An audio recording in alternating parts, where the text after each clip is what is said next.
ना तो बाबा साहेब आकर हमारी मदद करेंगे, ना साहब काशीराम जी आकर हमारी मदद करेंगे, ना तथागत खुद आकर हमारी मदद करेंगे।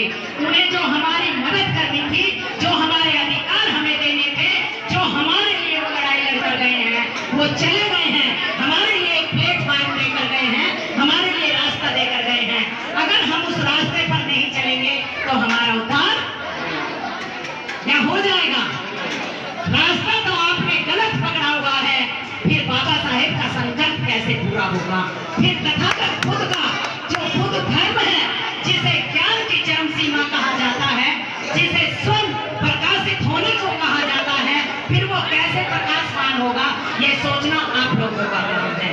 और उसके लिए सबसे पहला आपको अंधविश्वास और पाखंडवाद से पर्दा करना है। जब तक ये महिलाएं अंधविश्वास और पाखंडवाद में घुसी रहेंगी, कोई भी आपका उद्धार नहीं कर सकता।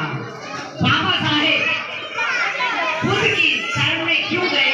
अभी सबसे पहले मेरी छोटी बहन पूनम भोज ने बहुत सारी बात भगवान खुद की बताई थी, उसी से जोड़कर कि भगवान खुद की शरण में बाबा साहेब क्यों गए। जब बाबा साहेब ने 1935 में घोषणा की कि मैं हिंदू धर्म में पैदा हुआ, ये मेरे बस की बात नहीं, लेकिन मैं हिंदू रहकर मरूंगा नहीं, ये मेरे बस की बात है। इस घोषणा से पूरे भारत में भूचाल आ गया कि ये डॉक्टर अंबेडकर, ये जो गरीब लोग हैं, इन्हें इस देश का राजा बनाना चाहता है। इस देश में जो ये गरीब तबके की महिलाएं हैं, जिन्हें आज तक हिंदू धर्म ने दबा के रखा है, अगर ये डॉक्टर भीमराव अंबेडकर खुद की शरण में जाते हैं तो ये महिलाएं और पुरुष खुद की शरण में जाएंगे, और खुद की शरण में जाएंगे तो वहां इन्हें अपने अधिकारों का पता होगा, ये पाखंडवाद से दूर होंगी और इसका सीधा असर उनके रहन सहन के स्तर पर पड़ेगा। रहन सहन के स्तर पर पड़ेगा तो उनके यहाँ बच्चे कम पैदा होंगे, ये सीधा मेरा मतलब समझो। मैं पहले भी इस बात को लेकर गई थी, और आज भी आपकी गरीबी का मुख्य कारण है आपके घरों में ज्यादा बच्चे पैदा होंगे। बात कड़वी है लेकिन सच है। जब इस बस्ती में आते हैं तो बहुत अफसोस होता है। मंचों पे लोग बहुत दूर दूर से अच्छे वक्ताओं को बुलाते हैं, जब उन वक्ताओं पे आपकी नजर जाती है, जब उनके कपड़ों पर आपकी नजर पड़ती है, तो क्या आपके दिमाग में, आपके ये मस्तिष्क में एक सवाल पैदा नहीं होता कि काश हम भी ऐसे सुंदर कपड़े पहने, काश हमारे बच्चे भी इतने पढ़े लिखे हों, काश ये सम्मान हम भी पाए? आता है या नहीं आता? बोलो, आता है या नहीं आता? आता तो जरूर होगा, क्योंकि ये मंच कोई चमत्कारी मंच नहीं है। ये मंच किसी बाबा का मंच नहीं कि कोई आपको चमत्कार के रास्ते पर पाखंड में उलझाएगा। ये जो मंच लगा है, ये शिक्षा का मंच है, ये धम्म का मंच है, ये बाबा साहेब डॉक्टर बी.आर. अम्बेडकर के विचारों का मंच है। इसलिए जब तक आप लोग बाबा साहेब और भगवान बुद्ध से सीधा संपर्क नहीं करोगे, तो मैं फिर वही बात दोहराती हूँ, आपका उद्धार होने वाला नहीं है।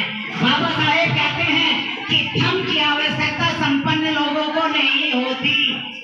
ये मेरे भाई भी ध्यान खोलकर सुने इधर से, क्योंकि बच्चे तो महिला और पुरुष दोनों के ही होते हैं ना, तो इसलिए कान खोल के आप भी सुन लो। बाबा साहेब ने 14 अक्टूबर 1956 को कहा कि धर्म की आवश्यकता संपन्न लोगों को नहीं पड़ती। जो साधन संपन्न है, जिनके पास शिक्षा भी है, जायदाद है, संपत्ति है, वो कोई से भी धर्म में चले जाएं, वो कोई से भी व्यापार में चले जाएं, उन्हें हर जगह इज्जत और सम्मान मिलेगा, क्योंकि उनके पास शिक्षा की और पैसे की कोई कमी नहीं है। इसलिए ऐ मेरे गरीब भाइयों और बहनों, जरा कान खोल के सुन लो कि ये धर्म जो ये भगवान बुद्ध का धर्म है, ये धर्म आप लोगों के लिए है। क्योंकि हिंदू धर्म में जब आपको नीच कहकर पुकारा जाएगा तो आपको शर्मिंदगी महसूस होगी। हिंदू धर्म में जब आप लोगों को कपड़े नहीं पहनने दिया जाएगा तो आपका उत्साह मर जाएगा। हिंदू धर्म के अंदर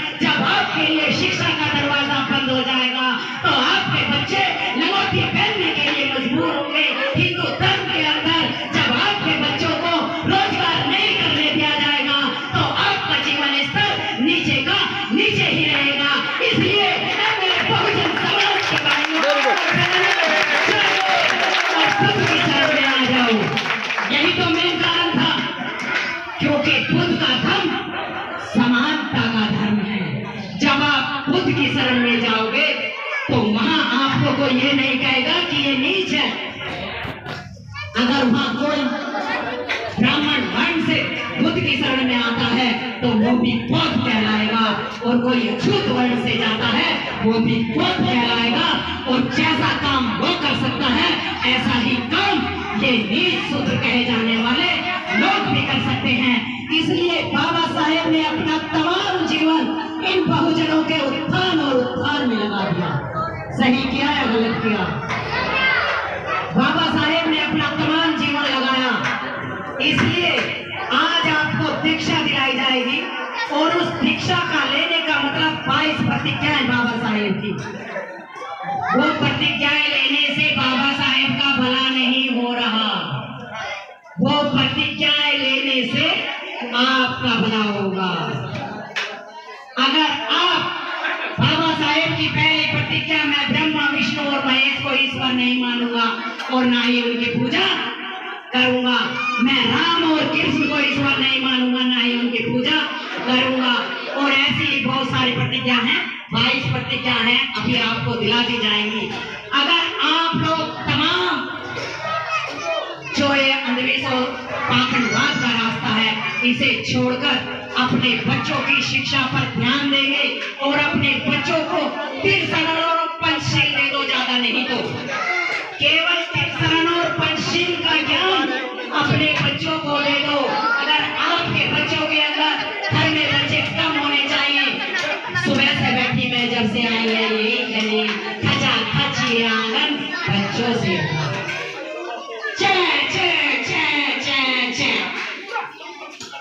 क्या आप लोग जानते हो कि जिस घर में 5, 6, 7 बच्चे होंगे क्या उस घर में अच्छी एजुकेशन आ जाएगी? बोलो जवाब दो मुझे। बात कहने में कड़वी है लेकिन सच्चाई है। आपके 20-20 गज के मकान, एक कमरा ठीक से है नहीं, दरवाजा ठीक से है नहीं, घर में शौचालय तक बनाने की जगह नहीं है, ऊपर से 6-6, 7-7 बच्चे, क्या आपके बच्चों में शिक्षा आ जाएगी? बोलो, क्या आप अपने बच्चों को अच्छे स्कूल में पढ़ा सकते हैं? नहीं पढ़ा सकते। जब आपके बच्चे अच्छे स्कूल में नहीं पढ़ेंगे तो फिर उनके पास अच्छी डिग्री भी नहीं होगी, और अच्छी डिग्री नहीं होगी, अच्छी एजुकेशन उनके पास नहीं होगी, वो कोई भी कंपटीशन पास नहीं कर सकेंगे, और कोई भी कंपटीशन पास नहीं करेंगे तो आपके बच्चे, आप मजदूर हो, आपके बच्चे भी मजदूर के मजदूर ही रह जाएंगे। आपने 4 मजदूर पैदा करे, 4 बच्चे हुए, फिर 4 में 4 और कर दिए तो 16 मजदूर एक महिला ने दूसरी पीढ़ी में ही पैदा करते या नहीं करते? उधर बाबा साहेब ये कहते हैं कि है मेरे समाज की बहन बेटियों, मैं अपने समाज की बेटियों महिलाओं को सबसे ऊपर की कुर्सी पर देखना चाहता हूँ।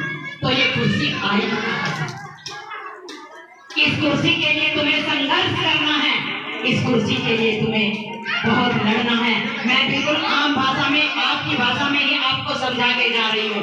इसलिए जिनके बच्चे हो गए हैं उनका तो कुछ हो नहीं सकता, लेकिन जिनके बच्चे नहीं हैं या शादियां होने वाली हैं तो वो ऐसी बस्ती में रहने वाले एक बच्चे पर कोई स्टॉप लगा, चाहे बेटा हो, हाँ हंसो बेटा, कौन सी क्लास में पढ़ती हो? कौन सी क्लास में पढ़ती हो पहले ये बोलो। बीए की फुल फॉर्म बता दो। Bachelor of art. चलो इस बच्ची के लिए एक बुक दे दो। सतपाल जी कहाँ गए? तालियां बजाओ कम से कम इस बच्ची को इतना बताओ। नीरज जी हिंदी में बुक है, आप इस बच्ची के लिए एक बुक दे दो। झुकी झोंपड़ियों से भी डॉक्टर निकल सकते हैं, झुकी झोंपड़ियों से भी आईएएस निकल सकते हैं, बशर्ते कि हमें अपने बच्चों को भगवान बुद्ध और बाबा साहिब के मार्ग पर लाना पड़ेगा, उनकी शिक्षाओं को हमें अपनाना पड़ेगा। लेकिन अगर महिलाएं, एक चर्चा बड़े जोरों पर आज चल रही है, शिव चर्चा, महिलाएं लगी है रोज शिव चर्चा में चलते हैं। शिव चर्चा में इस बेटी को एक बुक दे दो, इनमें से निकाल के वो बुक इसे पढ़ना, एक बुक उस बेटी को दे दो उधर जाकर। अच्छा ठीक है। रख दो आप, अभी मैं किसी से पूछूंगी फिर देखूंगी। शिव चर्चा यहाँ भी होती है क्या? होती है। हाँ, इसलिए मेरा भाषण या बात का हो या विचार का हो थोड़े से अलग हटके होते हैं, क्योंकि मैं ये चाहती हूँ कि महिला की बात को समझ ले। और आज अगर इस कैडर में आज इस प्रोग्राम में तो महिला या तो लड़कियां भी जान गई तो मेरा यहाँ आना सफल हो जाएगा। जब शिव चर्चा आप लोग करने के लिए जाते हो, जरा ध्यान से सुनना भाई, जब शिव चर्चा आप लोग करने के लिए जाते हो तो वहाँ भोले शंकर जी के भजन होते हैं या किसी और के होते हैं? किसके भजन होते हैं? शिव शंकर जी के। देखो, जाति महिलाएं हैं और अब डर की वजह से ये बता नहीं रही है, लेकिन जब ये महिलाएं बहुत ताली बजा बजा के शिव शंकर जी के गीत गाती हैं, क्योंकि मैंने भी सुने हैं, मेरी पड़ोस में भी शिव चर्चा होती है, कानों में आवाज मेरे भी आती है, तो वो गीत कभी कभी गुनगुनाती हैं। घोड़ा मचल गई मैं के चली गई, ताला लगा गई कोठरिया का,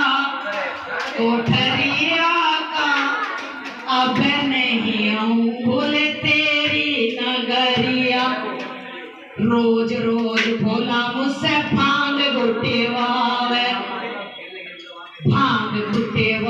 मुझसे लड्डू बनेवावे, छाले पड़ गए उंगलिया में,